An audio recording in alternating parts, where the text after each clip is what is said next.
Let's start on the day it all began. On the day it all began, Lucy Dungston woke up. Right. Well, that's a start, but it's not very exciting, is it? Let's try again. On the day it all began, Lucy Dungston woke up to a rather unusual sound. OK, that's a little better. Let's see what happens next. It was the sound of the alarm clock ringing in her mum's bedroom. Well, it's got a bit boring again, hasn't it? Let's try that bit one more time. It was the sound of the alarm clock ringing in her mum's bedroom, because Lucy's mum wasn't there to switch it off. You see, Lucy was about to find out that while she was asleep in the night, her mum had disappeared. Oh my gosh! Imagine waking up to find that your mum had disappeared in the night. It gives me the creepy tingles every time I tell this story. I bet you're thinking, this is going to be the best scary story ever. I can't wait to read it and tell all my friends that I'm really brave because I wasn't even one bit scared, even though you were totally scared all the way through. Well, this is only just the beginning. Wait until you read what happens later, when the Creakers come out. Let me know if you get scared, because I am. Back on the day it all began, Lucy climbed out of bed, slipped on her fluffy blue dressing gown, and walked across her creaky floorboards, which were warm from the morning sunlight creeping in through the curtains. Would you like to know what Lucy looked like? Of course you would. She had shorter hair than most girls, and it was as brown as mud or chocolate, and even though Lucy liked to keep it short, her mum insisted she keep a fringe. "It stops you looking like a boy," her mum would say. This was before she disappeared, of course. This really wound Lucy up, as her fringe always seemed to flop into her eyes, meaning she constantly had to lick her hand and slick it over to one side just so she could see. Her eyes, once the fringe was out of the way, were greeny-brown, or perhaps browny-green. Either way, they were a bit green and a bit brown.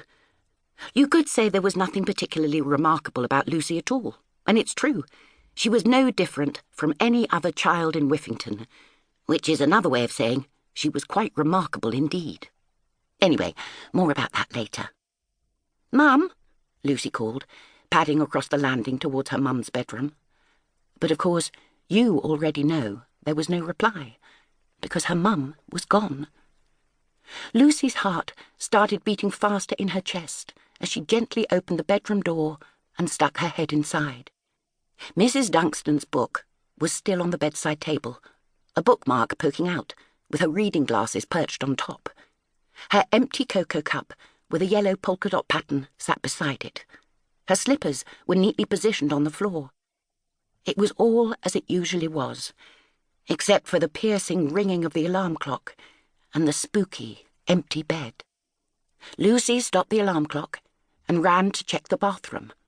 Empty bath, empty shower, empty loo, although Lucy would have been very surprised to find her mum hiding in there. She ran downstairs. Empty kitchen, empty living room, empty everywhere. "Mum!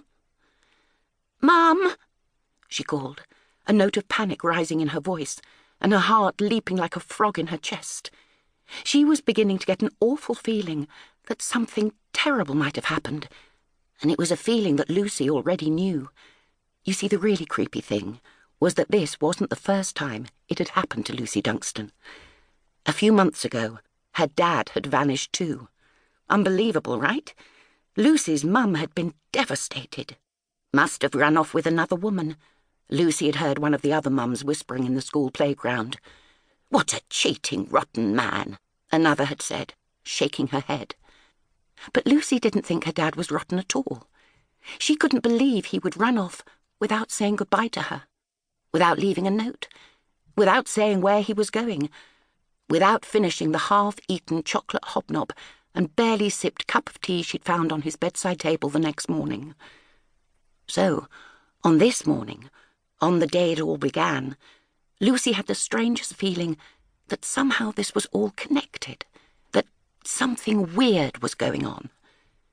Lucy ran down the hallway, snatched the phone from the little wobbly table, and dialed her mum's mobile number, which she knew off by heart for emergencies, like every sensible 11-year-old should. But as her mum's phone started ringing, Lucy saw it flashing on the arm of the sofa. Lucy ended the call and hung her head in defeat.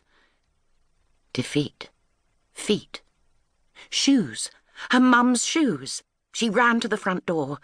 A pair of cosy, flat slip-ons with flower-shaped sparkly bits was sitting on the mat, exactly where her mum kicked them off every night, and where she'd slip back into them before leaving the house each day. Surely her mum wouldn't have left the house without her shoes. Would she? Lucy's heart sank. This all seemed far too familiar.